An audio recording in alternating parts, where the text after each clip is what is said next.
MS media ఈరోజు గుడిమెళ్ళంగా happy స్కూల్లో ఉన్నాము. ఇక్కడ హెచ్ఎం గారితో కొన్ని విషయాలు మాట్లాడదాం. నమస్తే సార్, చెప్పండి సార్ మీ స్కూల్ గురించి, ఇంట్రడక్షన్ గురించి, స్ట్రక్చర్ ఏ విధంగా ఉందో చెప్పగలుగుతారా? స్కూల్ గుడిమెళ్ళంక ఉంది. ఈ స్కూలు మరి 1905లోనే స్టార్ట్ చేయడం జరిగింది. సాగి శ్రీరామరాజు గారు ఫౌండర్గా ఈ స్కూల్ని ఇప్పటికీ ఆయన రిటైర్ అయిపోయినప్పటికీ కూడా ఈ స్కూల్ బాగోగులు ఆయన చూసుకుంటారు. అలాగే మా పాఠశాలకి మంచి దాతలు ఉన్నారండి.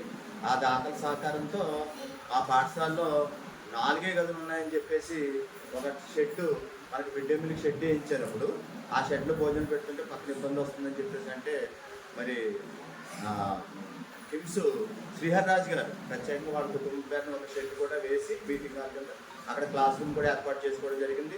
కాబట్టి మాకు 5 క్లాసులకి 5 రూములు చక్కగా ఉన్నాయి. అలాగే ఇన్ఫ్రాస్ట్రక్చర్ మొత్తం ఫుల్ ఫ్లెడ్జ్డ్గా మా పాఠశాలకి ఉండటం జరిగింది. అలాగే మీరు చూస్తున్నారు మా పాఠశాలలో టీవీ సౌకర్యం కూడా స్మార్ట్ టీవీ ఉంది. పైన కూడా స్మార్ట్ టీవీ ఉందండి, ఇంకా స్మార్ట్ టీవీ ఉంది.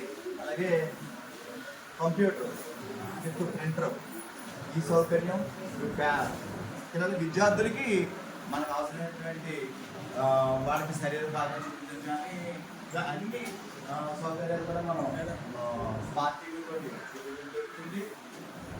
మిడ్ డే మీల్ చక్కగా ఏర్పాటు చేయడం జరుగుతుంది. అందరికీ ఫర్నిచర్, పిల్లలందరికీ ఫర్నిచర్ ఉంది. అలాగే టేబుల్ కుర్చీలు అందరూ మొత్తం 5 క్లాసులకి సరిపడగా మోడల్ ప్రైమరీ స్కూల్ కాబట్టి 5 టీచర్లు ఇక్కడ వర్క్ చేయడం జరుగుతుంది. గత 10 సంవత్సరాలుగా పూర్తిగా ఇంగ్లీష్ మీడియం జరుగుతుంది.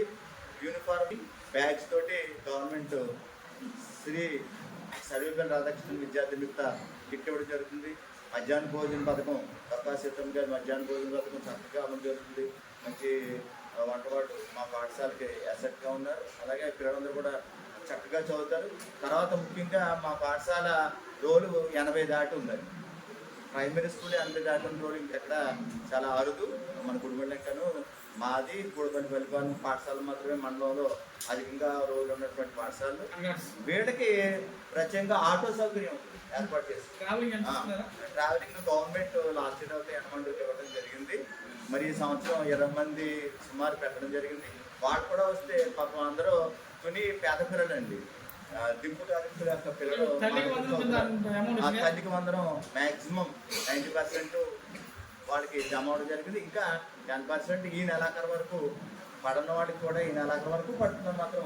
అలాగే సఫర్ అయితే ఇంజూరీ అయితే ఎటువంటి చర్యలు తీసుకుంటారు? మా పాఠశాలలో ఏ చిన్న నొప్పి తగిలినా వెంటనే డాక్టర్ గారి దగ్గర తీసుకెళ్ళిపోవడం జరుగుతుంది. వాళ్ళకి అంత స్టిచెస్ అయితే వేయడం జరుగుతుంది. ఫోన్ చేస్తే డాక్టర్ గారు కూడా మా పాఠశాలకు వచ్చి ఆ సౌకర్యం ఉంది. కాబట్టి మేమే వాళ్ళకి ఏదంతా కూడా పొద్దున్న సాయంకాలం ఇక్కడ ఉన్నప్పుడు వాళ్ళ సౌకర్యాన్ని మేమే చూసుకుంటున్నాం. ఎటువంటి హెల్త్ ఇష్యూస్ లేకుండా చూసుకుంటాం. తల్లిదండ్రులకు మీ గవర్నమెంట్ స్కూల్ గురించి, మీ స్కూల్ గురించి ఏమని విన్నపం చేస్తున్నారు? దానికి మేము ఎస్ఎంసీ మీటింగ్ జరపడం జరుగుతుంది. మొన్న మెగా పేరెంట్ టీచర్స్ మీటింగ్ 24వ తారీఖున ఏర్పాటు చేయడం జరిగింది. వాళ్ళందరికీ ముక్త ఘటన ఒకటి చెప్తాం. మన పాఠశాలకి ప్రభుత్వ వారు అన్ని సౌకర్యాలు ఏర్పాటు చేయడం జరిగింది. వాళ్ళు పెన్ను పెన్సిల్ కొనుక్కుంటే సరిపోతుంది. అన్ని సౌకర్యాలు గవర్నమెంట్ ఇస్తుంది. ఆటో సౌకర్యం కూడా మన పాఠశాలకు ఉంది. కాబట్టి తల్లిదండ్రులారా మీరు ప్రభుత్వ పాఠశాలను పోషించండి, ప్రభుత్వ పాఠశాలను బతికించండి. ప్రైవేట్ పాఠశాలలు వద్దు, ప్రభుత్వ పాఠశాల వద్దు అని చెప్పి 1కి 2 సార్లు మీకు వినియోగిస్తున్నాం. తప్పనిసరిగా పాటించండి. Thank you sir. హెచ్ఎం గారు చాలా చక్కగా విషయాలు చెప్పారు. గవర్నమెంట్ స్కూల్స్లో ఇన్ని ఫెసిలిటీ ఉండగా మీరు ఎందుకంటే ప్రైవేట్ స్కూల్స్కి వెళ్తున్నారు అంటున్నారు. ఎందుకంటే ఇన్ఫ్రాస్ట్రక్చర్ ఉంది, గుడ్ క్వాలిఫికేషన్ ఉంది, మంచి భోజనం ఉంది. ఇంత విధంగా ప్రభుత్వం కూడా సహకరిస్తుంటే మీరు ప్రైవేట్ స్కూల్స్ వైపు ఎందుకు మొగ్గు చూపుతారని ఆయన క్వశ్చన్ వేస్తున్నారు. విద్యార్థులు తల్లిదండ్రులు మీరు కొంచెం ఆలోచించమని ఎంఎస్ మీడియా తరఫున మేము మాట్లాడుతున్నాం. ఇటువంటి స్కూల్ ఇంత క్రమశిక్షణగా తీర్చిదిద్దుతున్న హెచ్ఎం గారికి congratulations sir, heartly welcome. MS media ప్రతి చోట ప్రజల మాట.